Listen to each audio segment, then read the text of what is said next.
Tektonik zonalar dedikdə dağlar və düzənliklərin sərhəddi tektonik sınmalardan keçir. Azərbaycan ərazisində 5 tektonik zona var. Tektonik sınmalar dedikdə, məsələn, Böyük Qafqazdan Kür çökəkliyinin sərhəddi var, o tektonik sınmalar boyunca keçir. Həmin ərazilərdə bulaqlar çox olur, zəlzələ aktiv olur. 5 tektonik zona, Ön Qafqaz çökməsi, bura aiddir Samur Dəvəsi ovalığı, Şollar düzü və Qusar düzünün az bir hissəsi.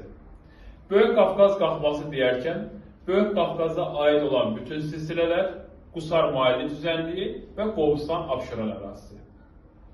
Kiçik Qafqaz qalxması deyərkən, Kiçik Qafqaz dağları, o cümlədən Naxçıvan ərazisindəki dağlar və Talış dağları nəzərdə tutulur. Kür çökəkliyi deyərkən, Böyük Qafqaz və Kiçik Qafqaz arasında qalan bütün ərazilər, Kür çökəkliyi bu ərazidir.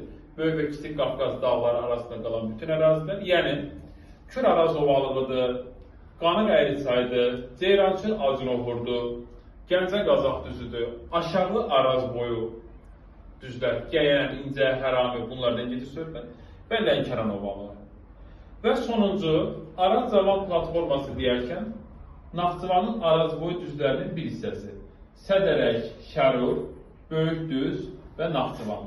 Bunlar Naxçıvanın Araz boyu düzləri Araz Cavan platformasına aid.